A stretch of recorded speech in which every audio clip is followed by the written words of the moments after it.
Okay, so this is this week's layout, and I want to show you this bevel effect that I did on the balloon right down here. So let me go ahead and zoom in on that. And I'm going to show you how I did that. I basically just took a PNG stamp and I applied a bevel effect to it. There were a couple of steps prior. If I had just applied a bevel effect to the whole thing, the string itself would have a bevel on it also. So a couple of steps that I did, and I'm going to go ahead and show that to you. So let me go ahead and select that layer, and I'm just going to um, hide it for right now so you could see. And you notice when I hide it, uh, there's another layer underneath it, so I'm going to hide that one too, and I'll show you how I did it. So the first thing that I did, just to show you a couple of fun things here, is I had to find a balloon, right? So what I did was I went into Finder and let's just pretend I'm up here. I went into Finder and I needed to look through my supplies. And I had done a blog post on this about how to use Finder to search your supplies. So I didn't know what I was looking for. I wasn't looking for a balloon in particular. As a matter of fact, I was looking for a birthday cake, but I didn't find one. But I typed in the word birthday, and now I keep my scrapbook supplies on my external hard drive. So I click on my external hard drive, and I keep them in this folder called scrapbook supplies. So I'm going to click on that, and then that's where I'm going to do my search. So I'm going to type in the word birthday. And I want it to look not just on this Mac, but in the scrapbook supplies folder. So I'm going to click on that. And then anything that has to do with birthday, um, as long as the designer labeled it birthday, would come up. So here we have some birthday balloons.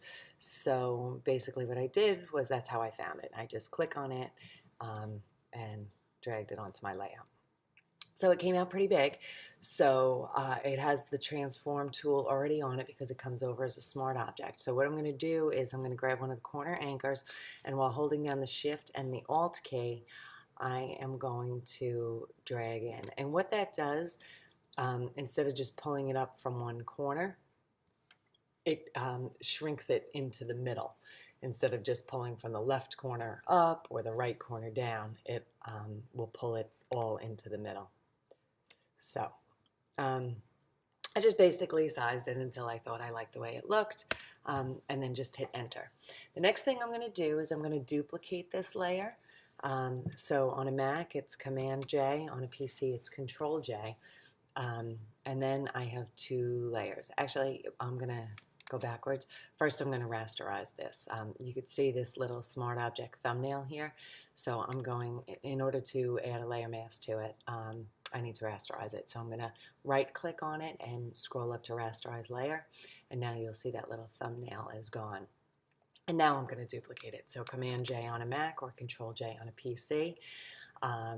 And there you see I have a duplicate copy of it. And now I want to add a layer mask to it. So you come down here to the square with the circle in it, and when I hover over it, it says add layer mask. If you go ahead and click on it, it adds a layer mask here. And you want to make sure your foreground color over here is set to black. I'm going to use the brush tool, which you could come up here on the paintbrush and click on it, or as you can see when I hover over it, the quick key is the letter B, and if you press the letter B, it brings up a brush. Just very quickly to go over brushes, if you click right here, I want the hardness to be set to 100%, meaning it has a hard edge, there's no feathering on the edges, and the size is irrelevant. 60 pixels, you could play with it as you want. If I come over here and I see that it's too small, I could actually hit the right bracket key, and that will make it bigger for me.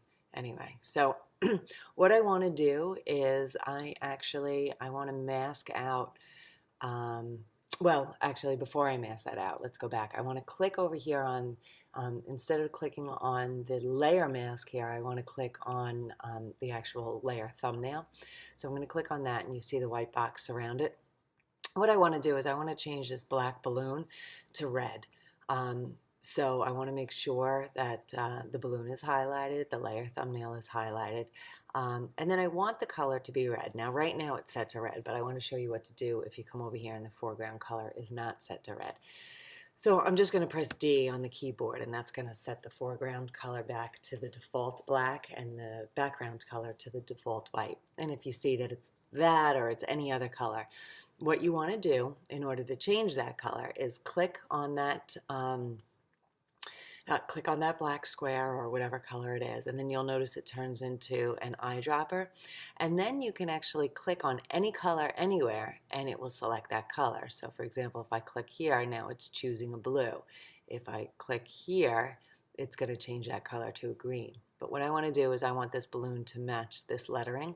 So I'm going to go ahead and I'm going to click up here. It selects the right color, and then I'm going to say OK. And now you can see my foreground color is set to red. So now I'm just going to come over here, and with the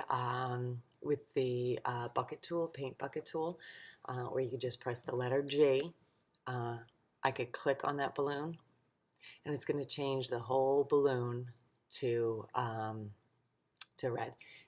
I must have clicked on the mask there before, so let me go ahead. I'm going to go back to the brush tool. And I'm going to set the foreground color to white, and let's see what happens. Yeah, so before when I was messing around with the brush, I must have clicked a little part of the balloon and masked it out. And so what I wanted to do was put it back in. So with my brush tool and having the mask selected, if I set the foreground color to white, black conceals, white reveals. I just put that part of the balloon that I had masked out before. I just put it back in. Okay, so now we have this red balloon, and what I want to do is I actually want to mask out the string. I don't want the string to be red. I want the string to be black. So since my top balloon is red, in fact, we could go ahead and we could change that to red balloon. So this way we know which one is the red one and which one is the black one. And the way you change the name is you just double click on the name. So anyway, I want to make sure that the mask layer, the thumbnail of the red balloon, is highlighted with that white box around it.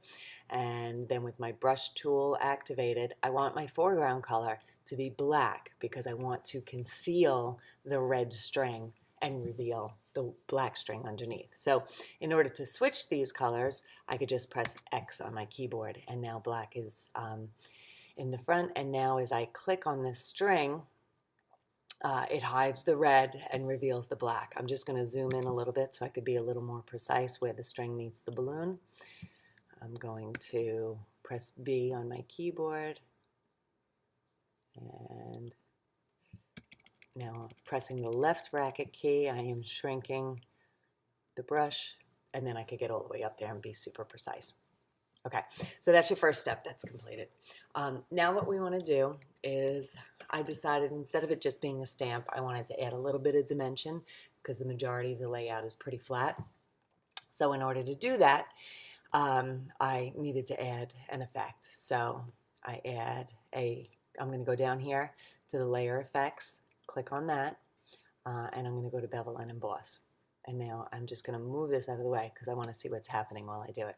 So this is the default bevel that's put on there, and honestly I had no idea what I was doing. I was just playing around with it. So I just kind of started pressing buttons and moving sliders until I liked what I saw. So you can see the depth here changing a little bit. If you watch the right side of the balloon, you see that coming in. So a lot of different things. All right, so this one obviously has a big effect. And like I said, I just kind of started playing around with it. So I want it much more kind of like that. And that's really all I did. Just kind of move the sliders around a little bit.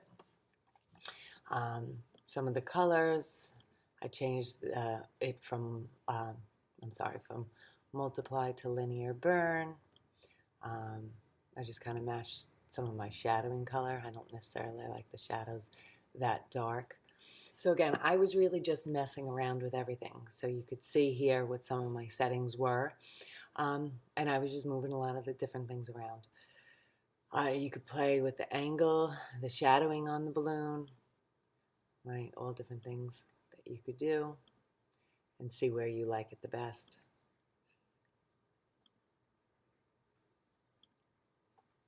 And that's pretty much it. So just moved around with it. I played with all of these different things. And then I wanted to add a drop shadow to the balloon. So clicking this right here adds another layer. And then if you click on the drop shadow, now you could start messing around with the drop shadow settings. So you could see here, my drop shadow gets real big. The size of it.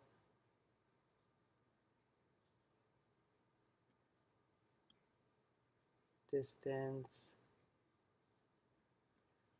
The spread. And just kind of playing around with it until I liked what I saw. And there you have it.